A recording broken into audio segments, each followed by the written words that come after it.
بسم الله الرحمن الرحيم. السلام عليكم ورحمة الله وبركاته. إن الحمد لله نحمده ونستعينه ونستغفره ونعوذ بالله من شرور أنفسنا ومن سيئات أعمالنا. من يهده الله فلا مضل له ومن يضلل فلا هادي له. وأشهد أن لا إله إلا الله وحده لا شريك له.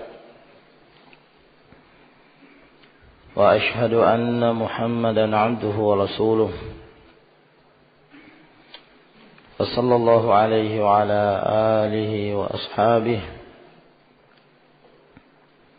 وسلم تسليما كثيرا. أما بعد،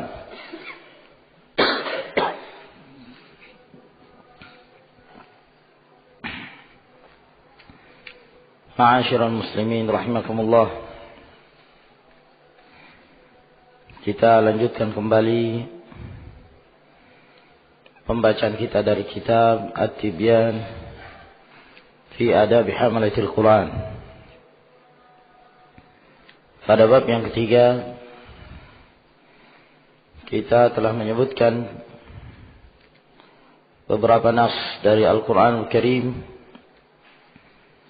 dari sunnah Nabi sallallahu alaihi wasallam, dan beberapa perkataan para ulama rahimahumullahu ta'ala yang menjelaskan tentang kewajiban bagi kaum muslimin untuk memuliakan ahlul Quran, mengagungkan mereka, mendudukkan mereka pada tempat di mana Allah Subhanahu wa taala mendudukkan mereka, dan tidak diperbolehkan kita menyakiti, mengganggu ahlul Quran, disebabkan karena mereka adalah aulia Allah, mereka adalah wali-wali Allah Subhanahu wa ta'ala. Mencintai mereka adalah merupakan salah satu tanda dan bukti pengagungan seorang muslim terhadap Allah Subhanahu wa ta'ala. Kemudian kita memasuki bab yang berikutnya. Berkata al-muallif rahimahullah ta'ala, al-babur rabi',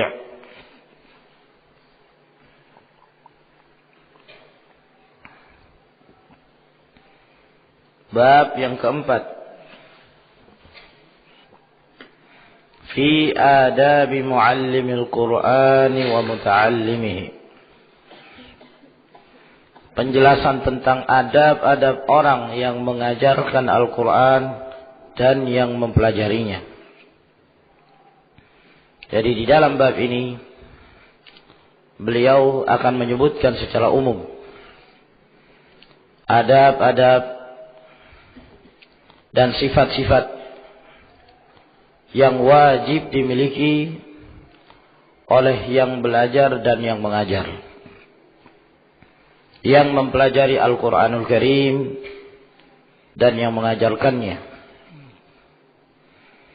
agar kemudian seseorang dalam mempelajari Al-Quran Karim tidak sia-sia. Dia mempelajarinya dan benar cara belajarnya. Demikian pula bagi yang mengajarkan, benar cara dia mengajarkan ilmu tersebut, sehingga ilmu itu sampai kepada ahlinya dalam keadaan Allah Subhanahu wa ta'ala meridai dan mencintai mereka. Hadzal babu ma'al babaini ba'dahu huwa maqsudul kitab. Bab yang keempat ini bersama dengan dua bab setelahnya, bab yang kelima dan bab yang keenam, ini adalah maksud dari kitab ini. Jadi kita sekarang mulai memasuki pembahasan inti. Kata beliau, pembahasan inti dari kitab ini adalah bab yang keempat yang akan kita bahas. Kemudian bab yang kelima dan bab yang keenam. Wa huwa tawilun muntashirun jiddan, dan ini pembahasan yang panjang dan menyebar. Wa ana ushiru ila maqasidihi mukhtasaratan fi fusulin.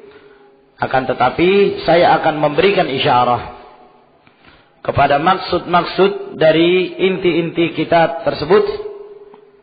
Inti-inti pembahasannya saya akan menyebutkan secara ringkas pada setiap pasal-pasal yang akan beliau sebutkan. Liyashula hifdhuhu wa dhabtuhu insyaallah taala, agar kemudian menjadi mudah untuk dihafal dan mudah untuk kita selalu mengingatnya dan menulisnya, menjaganya insyaallah taala. Faslun, pasal yang pertama, dan ini merupakan adab yang paling pertama yang beliau sebutkan, yang seharusnya dipelihara oleh yang belajar Al-Quran dan yang mengajarkannya. Kata beliau rahimahullahu ta'ala, awwalu ma yanbaghi lil muqri'i wal qari'i an yaqsida bidzalika ridallahi ta'ala. Merupakan perkara yang awal, yang sepantasnya bagi yang mengajarkan Al-Quran dan yang membaca Al-Quran. Jadi al-muqri, orang yang mengajarkan Al-Quran. Ya, bagaimana cara membaca yang benar.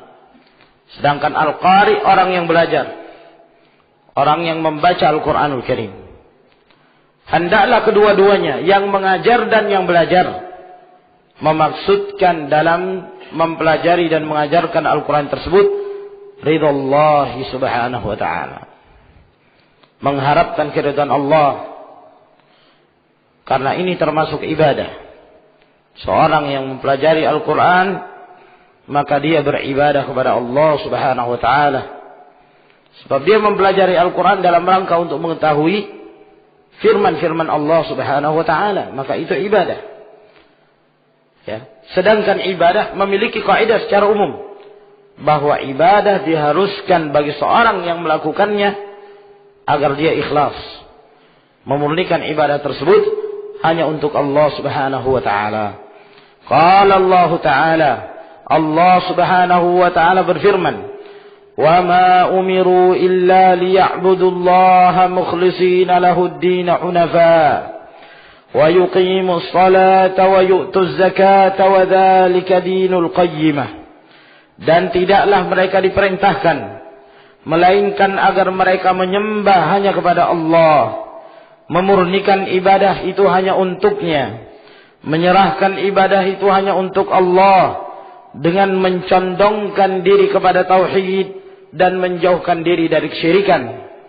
Dan mereka menegakkan salat dan menunaikan az-zakah, dan itu adalah agama yang qayyimah, agama yang lurus, agama yang istiqamah, ay al-millatul mustaqimah, itu adalah agama yang lurus, istiqamah, yaitu beribadah kepada Allah subhanahu wa ta'ala. Kalau terdapat di dalam Al-Quranul Karim perintah dari Allah untuk beribadah, liya'budun atau fa'budu dan yang semisalnya, maka maksudnya adalah liyuwahidun, mentauhidkan, sebagaimana yang disebutkan oleh Ibnu Abbas radhiyallahu ta'ala anhuma. Sehingga mereka diperintahkan untuk memurnikan ibadah hanya untuk Allah, ikhlas hanya untuknya. Dan ini kaidah dalam agama ini secara umum. Apa saja yang menyangkut seluruh macam ibadah, yang menyangkut tentang hati kita, ibadah hati, atau ibadahnya lisan, berzikir kepada Allah subhanahu wa ta'ala, amar ma'ruf nahi munkar, ataukah ibadahnya jasmani, bersedekah, menegakkan salat, menunaikan zakat, ya, seluruhnya termasuk dalam jenis ibadah, wajib hukumnya bagi setiap yang melakukannya agar ikhlas dalam mengamalkan ibadah tersebut. Barang siapa yang menyerahkan salah satu dari jenis-jenis ibadah itu kepada selain Allah subhanahu wa ta'ala, maka sungguh dia telah menyekutukan Allah dalam beribadah kepadanya. Sungguh dia telah menyekutukan Allah. Lain asyraku la habita anhum ma kanu ya'malun.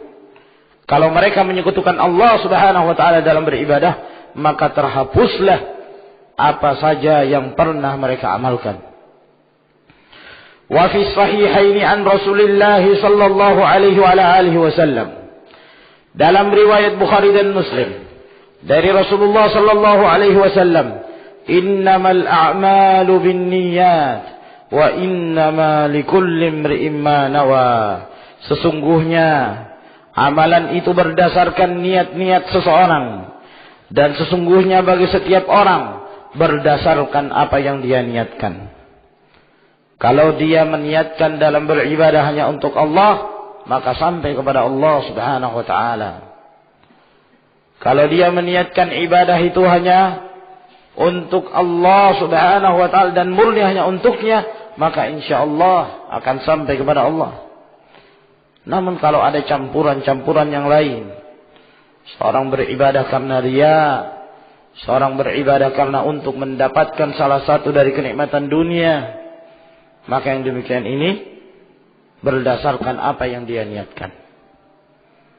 Ya, seorang berhijrah karena untuk mendapatkan wanita, maka dia akan mendapatkan itu. Allah subhanahu wa ta'ala meninggalkan setiap orang yang mengamalkan satu amalan dalam keadaan dia tidak memurnikan niatnya hanya untuk Allah subhanahu wa ta'ala. Hadis ini adalah merupakan, kata beliau, hadzal hadits min usulil Islam. Hadis ini termasuk di antara prinsip-prinsip Islam. Prinsip-prinsip Islam. Karena hampir setiap kita mengamalkan ibadah, kita sangat membutuhkan hadis ini yang akan mengoreksi niat kita, memperbaiki niat kita.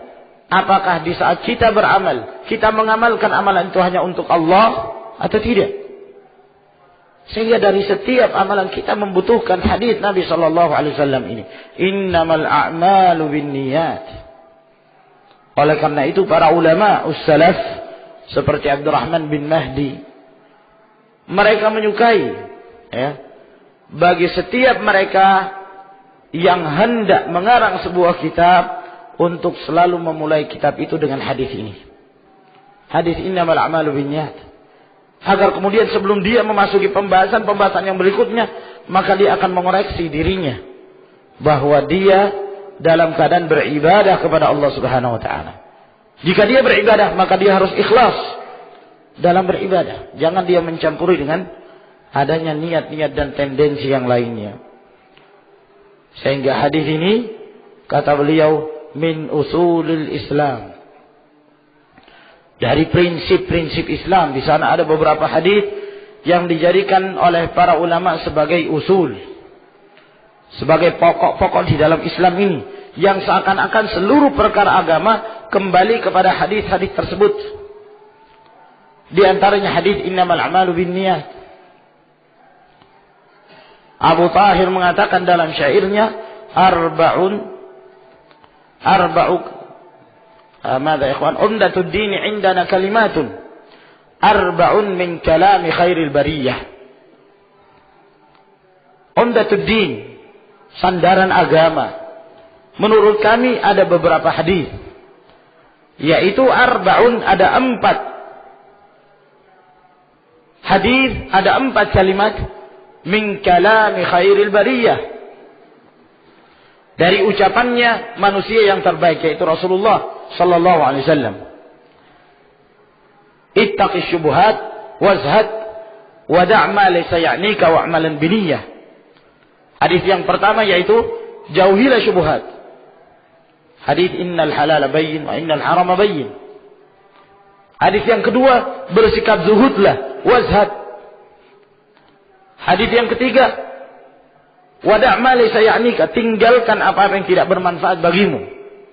Dan yang keempat adalah hadis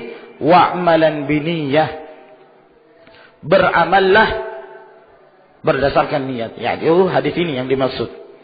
Bahwa setiap amalan berdasarkan niat. Dan setiap orang dia akan mendapatkan apa yang dia niatkan. Sehingga hendaknya kita senantiasa mengoreksi diri kita di saat kita membaca Al-Quran Al-Karim. Terlebih lagi ikhwan, terkadang seorang apabila diberikan kelebihan, dia pandai membaca Al-Quran Al-Karim, bacaannya bagus, tajwidnya bagus, suaranya merdu, yang apabila dia membaca Al-Quran maka orang-orang mendengarkannya. Ya, subhanallah, ini fitnah. Maka hendaklah mereka memiliki suara yang merdu tersebut untuk semakin menjaga dirinya, mengoreksi diri. Jangan sampai ada niat-niat tertentu pada saat dia membaca Al-Quran. Sebab huruf per huruf yang dia baca adalah ibadah. Apabila di sana terdapat niatur riya pada saat dia membacanya, maka ini dikhawatirkan akan menghilangkan amalan-amalan, pahala-pahala yang telah diamalkan dari membaca Al-Quran Al-Karim. Waruwina an Ibn Abbas radhiyallahu anhuma qala,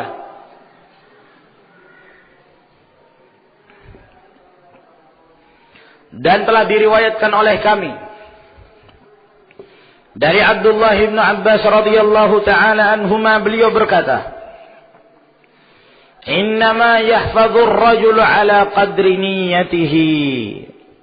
Sesungguhnya seseorang itu dia mampu menghafal Al-Quranul Karim berdasarkan kadar niatnya. Semakin baik niatnya, insya Allah semakin banyak yang bisa dia hafal. Ya, tentunya ini bagi mereka-mereka yang dirahmati Allah Subhanahu wa taala. Yang Allah Subhanahu wa taala senantiasa menjaga amalan-amalan mereka. Ya. Pada saat seorang itu ikhlas, maka hafalan itu akan semakin banyak yang masuk. Ya, dan tersimpan. Akan tapi seorang tatkala dia mengamalkan amalan tersebut, namun dicampuri dengan berbagai macam keinginan, berbagai macam niat yang akan merusak tauhidnya, akan merusak kemurnian niatnya tersebut, keikhlasannya, maka dia pun akan mendapatkan sesuai dengan apa yang dia niatkan. Akan menjadi lambat dia dalam menghafalnya. Ya. Hal ini tidak bertentangan dengan keadaan sebahagian mereka yang menghafal Al-Quranul Karim, tapi mereka memaksudkan lain. Di antara mereka ada yang menghafal Al-Quran akan tetapi untuk menghancurkan Islam dari dalam, ada. Ya. Di antara mereka ada yang menghafal Al-Quran Karim tapi dia seorang fasik. Nah, adapun orang-orang seperti ini Allah Subhanahu wa taala tidak menghendaki kebaikan pada mereka. Ilmu itu akan menjadi wabal alaihim, akan membinasakan mereka. Al-Quran itu akan mencelakakan mereka sendiri. Namun yang dimaksud oleh beliau adalah mereka-mereka yang senantiasa dikontrol amalannya oleh Allah Subhanahu wa taala. Wa an ghairihi, dan juga disebutkan dari yang lainnya. Mereka mengatakan innama yu'tan nasu ala qadri niyatihim. Sesungguhnya manusia itu diberikan berdasarkan kadar dari niat-niat baiknya mereka. Waruwina anil Ustadz Abil Qasim Al-Kushairi rahimahullahu ta'ala qala, dan diriwayatkan oleh kami dari Al-Ustadz Abul Qasim Al-Kushairi rahimahullahu ta'ala, beliau mengatakan, al-ikhlasu ifradul haqqi fit ta'ati bil qasdi. Yang dimaksud ikhlas adalah ifradul haqqi fit ta'ah, menyendirikan zat yang maha hak, menyendirikan Allah Subhanahu wa taala semata-mata dalam taat kepadanya dengan memaksudkan hanya untuk Allah, itulah ikhlas. Ya. Memurnikan ibadah itu hanya untuk Allah saja. Tidak ada tendensi yang lain.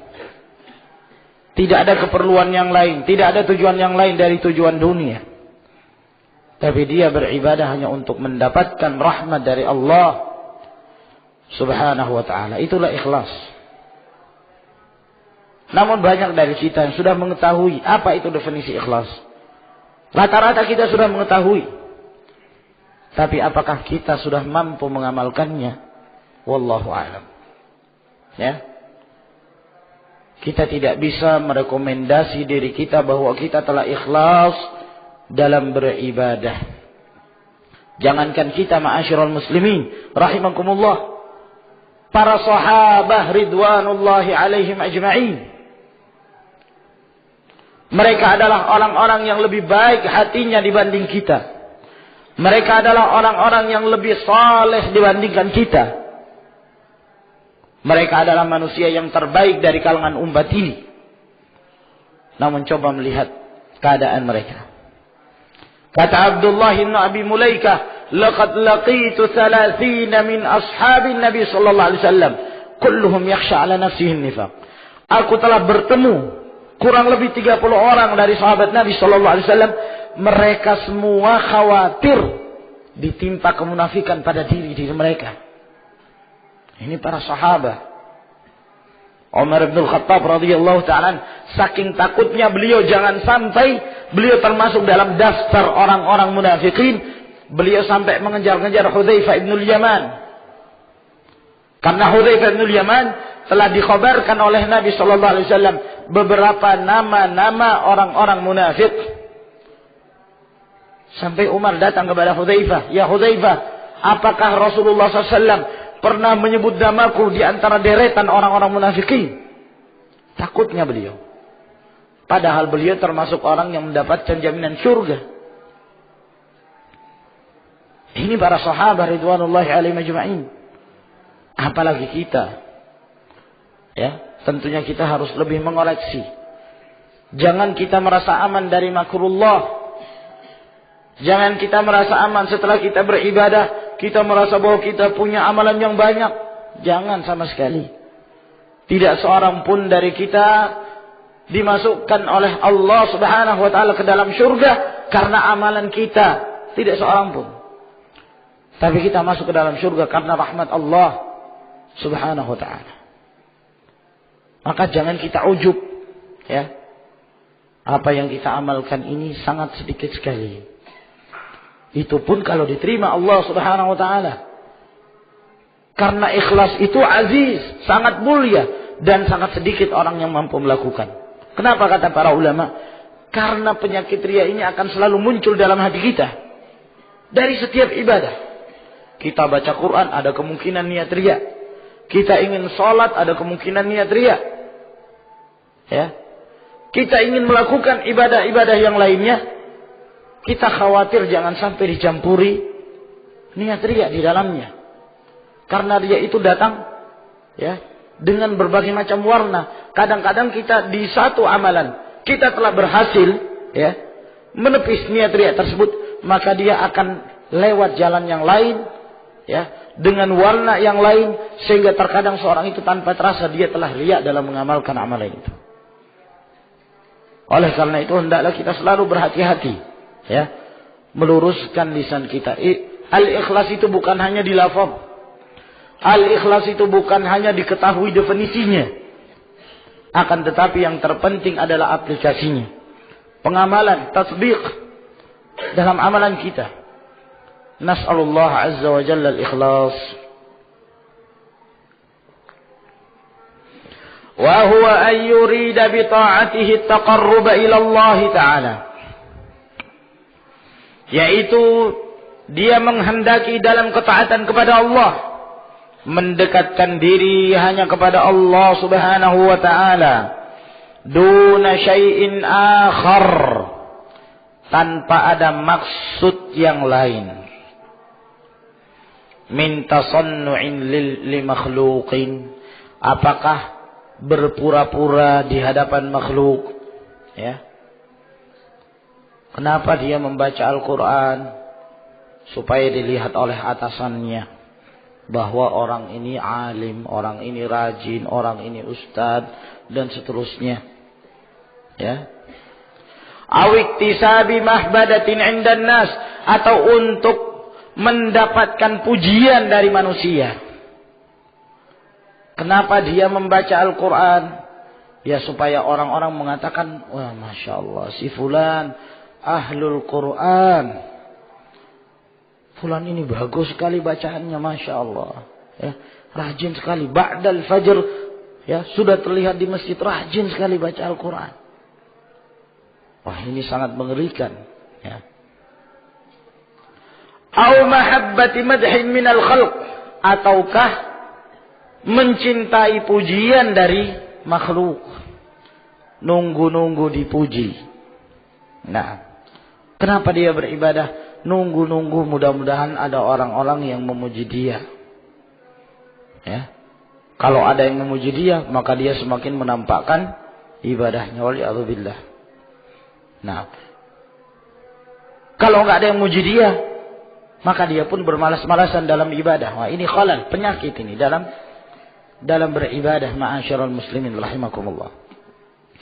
Au ma'nan minal ma'ani siwa taqarrubi ila Allah Ta'ala, ataukah karena mengharapkan ada satu makna dari makna-makna yang lain selain pendekatan diri kepada Allah Subhanahu wa taala.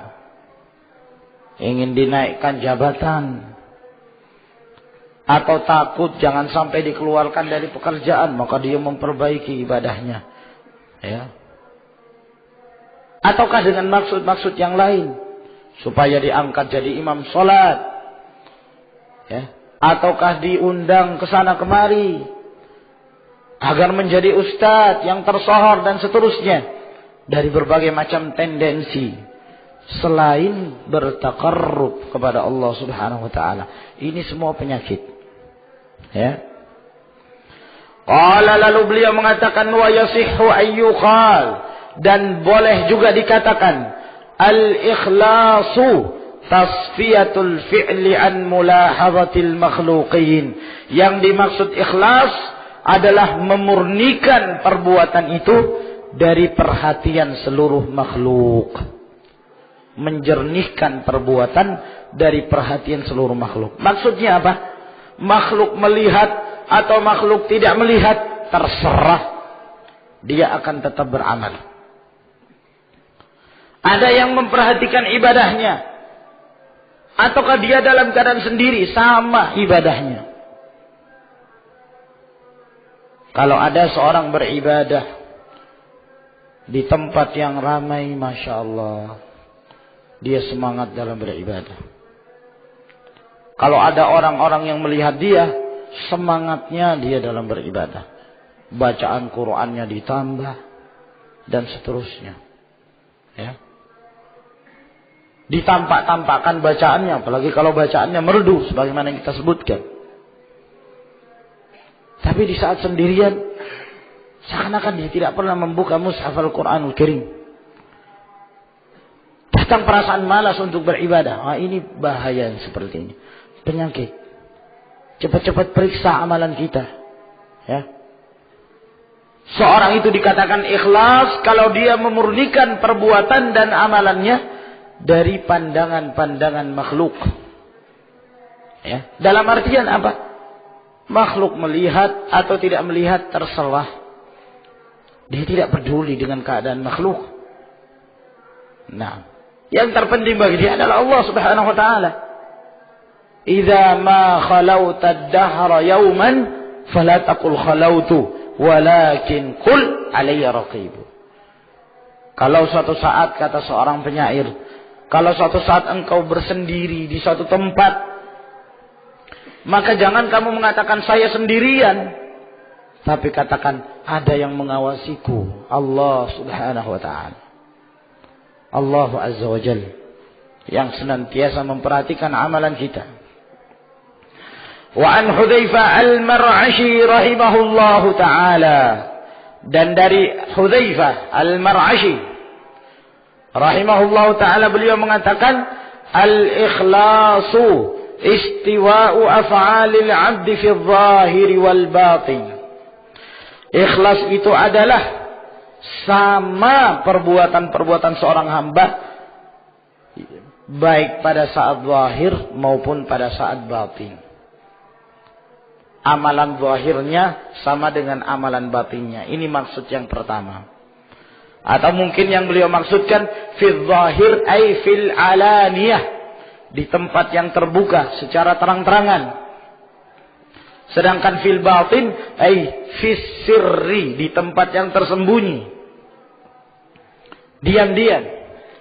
Maka amalannya sama. Dia tidak membedakan itu. Ya. Di saat tidak ada orang yang melihat, dia bersungguh-sungguh dalam beribadah. Karena kalau tidak ada orang melihat itu, ya, mendekati keikhlasan itu lebih jelas. Apabila seorang beramal dalam keadaan tidak ada yang melihatnya. Beda kalau di tempat yang ramai. Beda kalau di tempat yang ramai, banyak yang melihat. Nah, kemungkinan riya itu sangat besar sekali. Ya.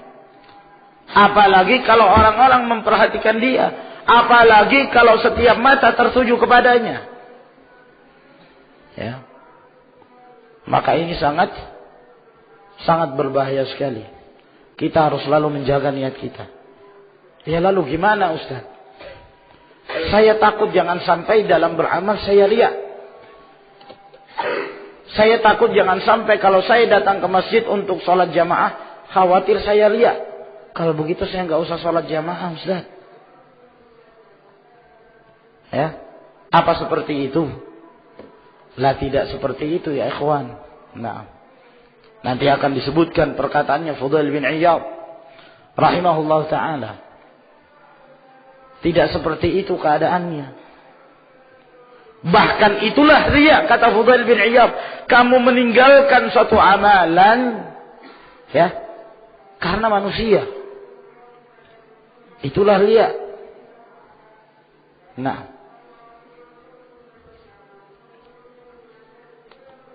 yang terpenting bagi kita adalah mengamalkan amalan tersebut.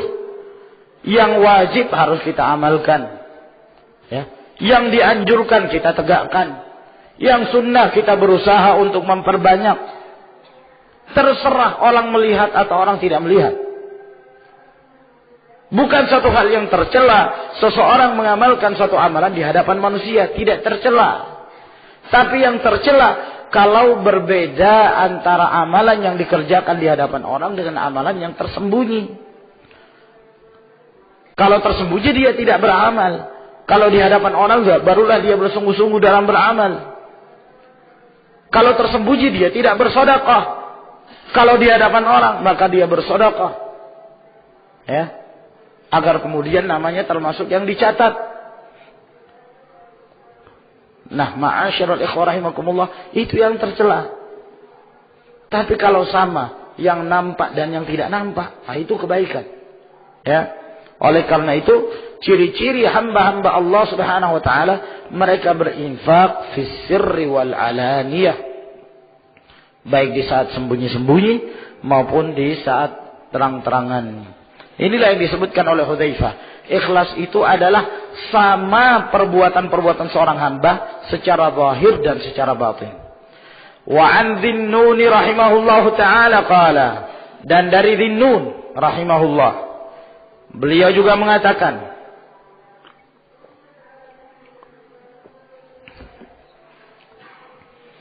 Thalathun min alamatil ikhlas. Ada 3 perkara di antara tanda-tanda keikhlasan dalam beramal. Yang pertama, istiwa'ul madhi wadh-dhammi minal 'ammah. Sama antara pujian dan celaan dari manusia. Dia beramal. Orang-orang mencela dia. Apa itu? Si fulan taunya sholat saja. Ya, taunya ibadah saja. Nah, orang-orang mencelanya. Ya. Apa itu si fulan? Tidak mencari nafkah. Apa itu si fulan? Macam-macam. Ya. Celaan. Dia tidak peduli. Kalau dia menganggap itu hak, dia jalankan. Ataukah orang-orang memujinya? Ya, Masya Allah si fulan ahli ibadah. Masya Allah si fulan saleh. Masya Allah si fulan banyak ilmunya dan seterusnya. Dia tidak pedulikan itu. Ya. Sama bagi dia. Celaan, pujian yang datang dari manusia tidak merubah amalan dia. Nah ini bagus. Ya. Ini tanda keikhlasan. Yang kedua, wa nisyanu ru'yatil amali fil a'mal. Melupakan untuk melihat dari suatu amalan dari amalan-amalan yang lainnya. Ya. Lupakan. Jangan kita menganggap wah ini sudah amalan ana yang paling top. Ini amalan saya yang paling bagus ini. Ya. Dibandingkan amalan-amalan yang lain, insya Allah ini yang bagus ini. Ya. Menyendirikan satu amalan dibanding amalan-amalan yang lain. Ya. Sehingga amalan tersebut, ya, dia fokuskan dengan maksud-maksud tertentu. Nah, dia memperhatikan amalan tersebut. Dan dia merasa ujub dengan amalan itu dibandingkan amalan-amalan yang lainnya. Tidak diperbolehkan. Jangan kita merasa ujub. Sebagaimana kita sebutkan tadi. Jangan ujub terhadap amalan yang kita amalkan. Kerjakan. Ya. Maksud kita dalam beramal adalah untuk Allah subhanahu wa ta'ala. Yang ketiga. Waqtidha'u thawabil a'mali fil akhirah. Dan menanti, mengharapkan pahala dari amalan-amalan tersebut di akhirat. Dia tidak mengharapkan gantinya di dunia. Ya. Dia tidak beramal untuk mendapatkan harta. Dia tidak beramal untuk mendapatkan kedudukan. Nah, tidak ada niat sedikit pun dalam dirinya bahwa dia berceramah supaya mendapatkan imbalan. Nah, bahwa dia membaca Al-Quran supaya orang mendengarkan bacaannya dan memberikan kepada dia sekantong harta. Sama sekali tidak ada maksud yang demikian. Ya, sebab kadang ada orang membaca Al-Quran demikian. Ya. Orang-orang dalam mencari dunia bermacam-macam. Ada yang dengan cara maksiat, jelas-jelas kemaksiatan yang dikerjakan untuk mendapatkan kepentingan dunia. Ya. Ngamen di jalanan. Tapi ada juga yang tidak bernyanyi, baca Quran. Ya. Nah, baca Quran ini jadikan sebagai wasilah agar kemudian orang mendengarkannya. Ya. Lalu kemudian mereka simpati kepada orang itu. Dan memberikan kepadanya harta. Terkadang ada sebagian orang baca Quran di pasar. Di pasar baca Quran. Orang sedang sibuk-sibuknya jual beli. Nah, gak ada kesempatan untuk menyimak bacaan Al-Quran Karim. Lah dia duduk di situ baca Al-Quran. Ya, sambil menaruh kopiah di depannya. Ya, dibuka kopiah yang ditaruh di depan. Ya sudah ketahuan maksudnya. Nah, maksudnya bacaan Al-Quran dijadikan sebagai wasilah, ya, untuk at-takassub, mendapatkan harta dunia. Allahumma musta'an. Maka ini ikhwani fiddin azakumullah, bersihkan. Oleh karena itu para nabi radhiyallahu ta'ala anhum alaihimus salatu wassalam, mereka beramal, mereka berdakwah hanya untuk Allah subhanahu wa ta'ala. Qul ma sa'altukum min ajrin fa huwa lakum. Idza ajriya illa Allah. Pahalaku hanya saya serahkan kepada Allah Subhanahu wa taala. Begitulah para nabi. Mereka tidak menghendaki dakwah mereka dicampuri dengan dunia. Wa 'anil Fudail bin Iyad radhiyallahu anhu qala, dari Al-Fudail bin Iyad yang dijuluki sebagai Imamul Haramain.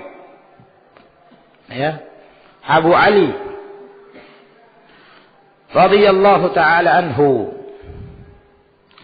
qala, beliau berkata rahimahullahu ta'ala, tarkul amali li ajli an-nasi riya' wal amalu li ajli an-nasi syirkun wal ikhlasu an yu'afiyaka Allahu minhuma. Berkata beliau rahimahullah ta'ala, meninggalkan amalan karena manusia itulah riya.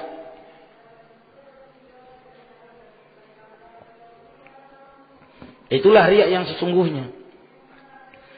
Kenapa enggak mau sholat jamaah? Lah, nanti orang-orang memuji saya. Sudah, di rumah sajalah.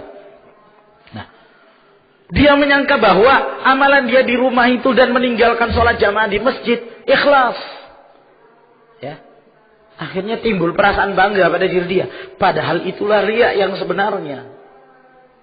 Itulah riya. Saya enggak mau saya di rumah sajalah. Kalau keluar khawatir nanti orang-orang memuji. Khawatir nanti timbul riya. Itulah riya. Ya. Akhirnya dia berpikirlah. Tentunya mungkin orang-orang akan menunggu saya keluar. Saya enggak keluar lah. Ya. Supaya mereka menyangka wah si fulan di dalam karena khawatir nanti akan dipuji. Akhirnya timbul lagi perasaan riya. Tidak benar. Jangan sampai kita meninggalkan kewajiban hanya karena takut riya. Tidak benar yang demikian. Itu kemaksiatan. Ya. Dosa kepada Allah Subhanahu wa taala. Wal 'amalu li ajlin nas syirkun. Beramal untuk manusia karena manusia itu kesyirikan. Jadi sama. Ya, kamu keluar untuk sholat jamaah dengan tujuan agar manusia memberikan pujian kepada kamu, maka itu juga riya, itu juga syirik. Lalu yang mana ikhlas? Al-ikhlas ayyu'afiyakallahu minhuma. Yang ikhlas itu adalah Allah menyelamatkan kamu dari keduanya. Ya, itu kewajiban. Wajib kita untuk mengerjakan kewajiban. Ya. Kalau kewajiban harus kita jalankan. Bagaimana kalau ada kekhawatiran jangan sampai timbul niat riya? Hilangkan itu. Ya. Besarkan Allah Subhanahu wa taala. Jadikan tujuan kamu dalam beribadah hanya untuk Allah Azza wa Jalla. Sangat rugi kamu dari rumah berjalan menuju ke masjid. Ya. Setiap langkah yang kau langkahkan yang semestinya mendapatkan pahala, yang kamu datang ke masjid dalam rangka beribadah kepada Allah Subhanahu wa taala, sangat rugi kamu ketika kamu mencampuri dengan niat riya. Ingin mendapatkan pujian, jangan. Tinggalkan itu. Ya. Ketika muncul sedikit pada diri kita ada perasaan itu, tinggalkan. Bersegera kita bertawud, berlindung diri kepada Allah Subhanahu wa taala. Luruskan amalan kita hanya untuk Allah. Tidak ada yang lain kecuali itulah jalan satu-satunya. Ya, bukan dengan meninggalkan sholat jamaah kemudian ya, dengan alasan riya, tidak. Kerjakan apa yang diwajibkan. Perbanyak apa yang telah disunnahkan. Dalam keadaan kita terus mengontrol amalan kita.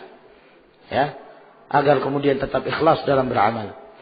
Wa an Sahlin At-Tustari rahimahullahu taala qala. Dan dari Sahal At-Tustari rahimahullah, beliau berkata, "Nadhara al-akyas fi tafsir al-ikhlas, falam yajidu ghaira hadha."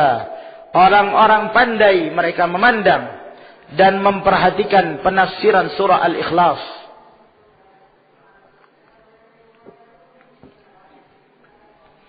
Al-Akyas itu jamak dari kayyis,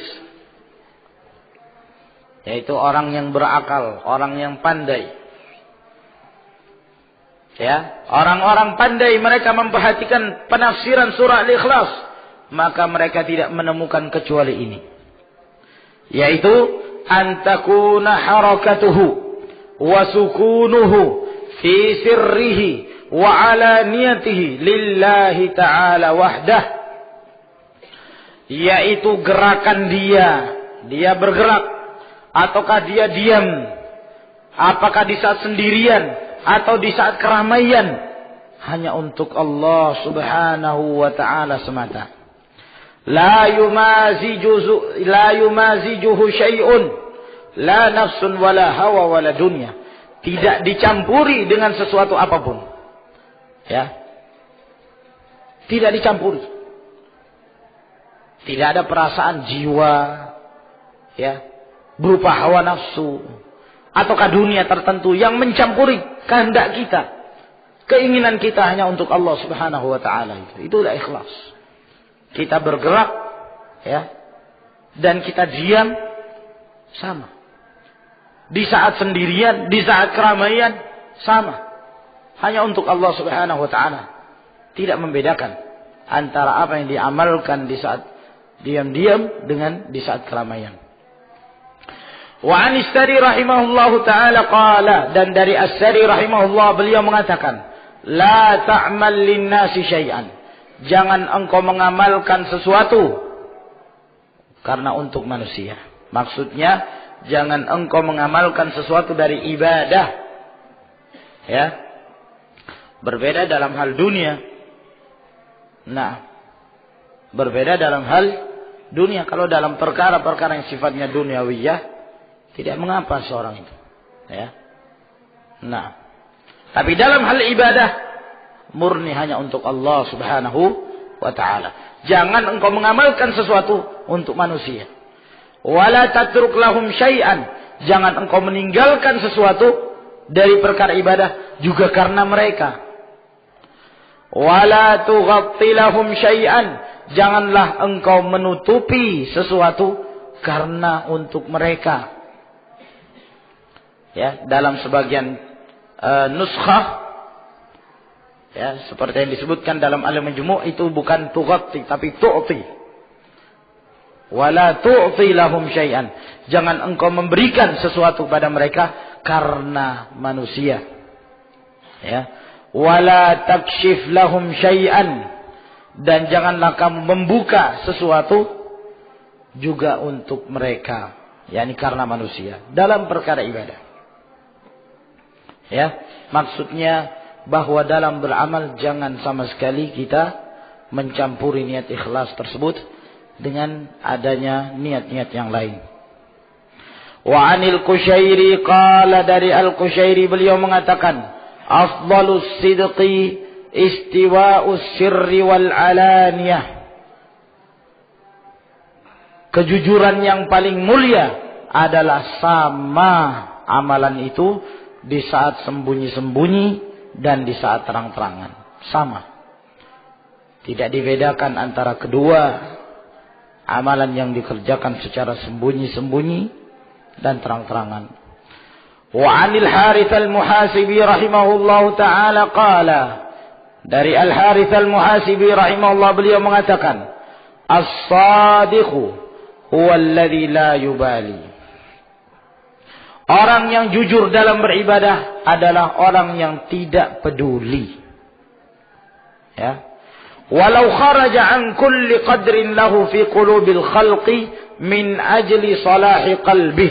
Walaupun, ya, dia keluar, ya, dari kedudukan, ya, orang-orang, maksudnya walaupun orang-orang sudah tidak menghargai dia lagi, walaupun orang-orang sudah tidak menempatkan kedudukan dia lagi di dalam hati-hati makhluk, maka dia tidak peduli. Kenapa? Min ajli salahi qalbi, karena dia tetap ingin memperbaiki hatinya. Jadi tujuan dia adalah untuk memperbaiki hati dia, untuk memperbaiki amalan dia. Dia beramal hanya untuk Allah Subhanahu wa taala. Kamu marah, kamu senang, kamu tidak suka, terserah. Ya. Saya beramal memang hanya untuk Allah Subhanahu wa taala, bukan untuk mendapatkan keridhaan manusia. Wala yuhibbu tila'an nasi ala mathaqilidz dzarr min husni amalih.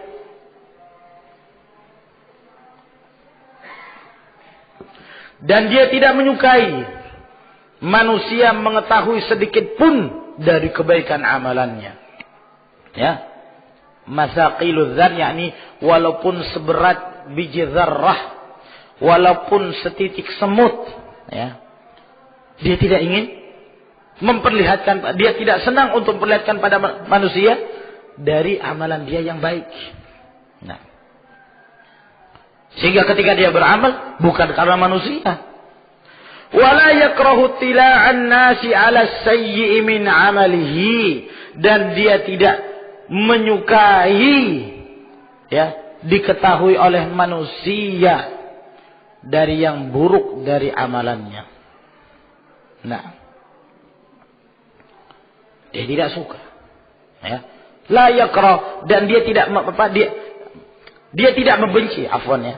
Wala yakrahu tila'an nasi 'ala sayyi min amali. Dia tidak membenci ketika manusia mengetahui keburukan amalan dia. Ya. Dia tidak benci. Nah, kenapa? Fa inna karahatahu lidzalik dalilun ala annahu yuhibbu ziyadata indahum. Karena kalau dia benci manusia mengetahui, maka itu menunjukkan bahwa dia ingin menambah lagi amalan buruknya itu. Nah, biarlah manusia mengetahui bahwa dia jelek misalnya. Kenapa? Itu pelajaran bagi dia. Sehingga dia berusaha untuk terus memperbaiki.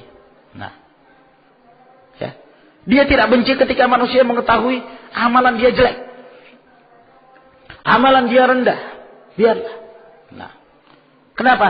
Karena kalau dia ya membenci akan hal tersebut, maka dia akan berusaha memperbaiki amalannya di hadapan manusia, ya, sehingga dia beramal karena manusia akhirnya. Maksud beliau di sini bahwa seorang beramal jangan pedulikan manusia. Hanya karena Allah Subhanahu wa taala. Kalau dia sudah yakin amalan ini adalah amalan saleh, dianjurkan oleh Rasul sallallahu alaihi wasallam, ya, berdasarkan sunnah Nabi sallallahu alaihi wasallam, tinggal yang dia perbaiki adalah niatnya. Dia beramal hanya untuk Allah Subhanahu wa taala. Manusia melihat, manusia tidak melihat, terserah. Bukan urusan dia. Urusan dia antara dia dengan Allah Subhanahu wa taala. Nah, karena kalau dia benci, ya, ketika manusia mengetahui buruk amalannya, ya, maka dia akan berusaha untuk memperbaiki di hadapan manusia. Walaysa hadza min akhlaqis siddiqin, dan ini bukan akhlaknya orang-orang yang jujur. Ya. Bukan akhlaknya orang jujur. Orang yang jujur, orang menganggap amalannya jelek. Ya sudah, biarlah. Ini yang saya mampu, mau apa? Nah. Wah, si fulan itu, ya, amalannya kok gak pernah sholat sunnah ya. Ya biarlah, ya sudah. Nah, dari mana dia tahu? Mungkin si fulan sholat sunnah di dalam rumahnya. Nah, manusia mencela, terserah. Nah, karena memang bukan itu tujuannya dalam beramal. Dia beramal hanya karena Allah Subhanahu wa taala. Wa an ghairihi, dan dari selainnya juga ada yang mengatakan, idza talabta Allah taala bisidqi a'taka Allahu mir'atan tubsiru fiha kulla syai'in min ajaibid dunya wal akhirah. Apabila engkau meminta kepada Allah Subhanahu wa taala dengan kejujuran, maka Allah akan berikan kepadamu cermin, yang dengan cermin itu engkau mampu memandang segala sesuatu dari keajaiban-keajaiban dunia dan akhirah. Nah, ya, kalau yang dimaksud dari ucapan ini adalah seorang yang jujur dalam beribadah kepada Allah Subhanahu wa taala, maka dia akan mendapatkan kenikmatan-kenikmatan dari Allah, ya, keajaiban-keajaiban. Maksudnya kenikmatan-kenikmatan dari Allah Subhanahu wa taala yang kadang-kadang kita sendiri tidak menyangka kenikmatan itu datang tanpa kita merasa. Mungkin itu yang beliau maksudkan keajaiban di dunia sebelum di akhirat. Bukankah Allah Subhanahu wa taala berfirman, "Wa man yattaqillaha yaj'al lahu makhraja wa yarzuqhu min haitsu la yahtasib." Barang siapa yang bertakwa kepada Allah, Allah berikan baginya solusi, jalan keluar dari segala permasalahan, dan dia akan mendapatkan rezeki dari arah yang dia tidak menyangkanya. Dia mendapatkan rezeki, ya, apabila kita jujur, ya, dalam beribadah kepada Allah Subhanahu wa taala, maka Allah Subhanahu wa taala akan memberikan sekian banyak kenikmatan di dunia dan di akhirat. Mungkin itu yang dimaksud oleh beliau, min ajaibid dunya wal akhirah. Engkau akan melihat segala sesuatu dari keajaiban-keajaiban dunia dan akhirat. Ya.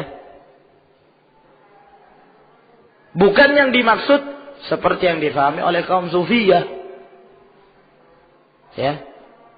Bahwa apabila seorang itu rajin dalam beribadah, dia telah berusaha untuk menaiki jenjang syariah, ya, amalan demi amalan.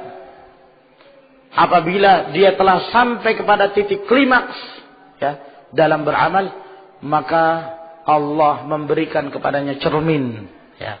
Sebagian mereka mengatakan maka hijab itu terbuka antara dia dengan alam gaib sehingga dia mampu melihat segala sesuatu. Ya, dia masih di dunia tapi dia sudah melihat orang-orang yang masuk ke dalam neraka, orang-orang yang masuk ke dalam surga. Ya, atau yang diistilahkan oleh mereka ilmu kasyaf. Ya. Kalau sudah sampai pada tingkatan klimaks, ya, dari ajaran syariah, maka di saat itu, ya, terbukalah hijab. Tidak ada lagi hijab antara dia dengan Allah.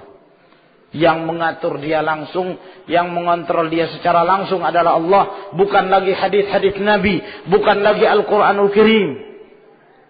Kalau ini batil, ya. Kalau ini adalah ajaran yang batil. Nah, ini bukan dari tuntunan Allah Subhanahu wa taala, bukan dari tuntunan Rasul sallallahu alaihi wasallam. Wa aqawilus salaf fi hadha katsiratun, dan ucapan-ucapan para ulama salaf dalam perkara ini banyak sekali.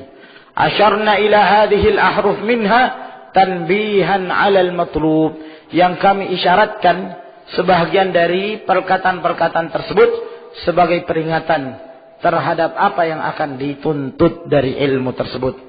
Wa qad dzakartu jumalan min dzalika ma'a syarhiha fi awwal syarhil muhadzab, dan aku telah menyebutkan sekumpulan dari perkataan-perkataan tersebut bersama dengan penjelasannya pada awal kitab Syarhul Muhadzab, kitab beliau Al-Majmu' yang mensyarah Kitabul Muhadzab.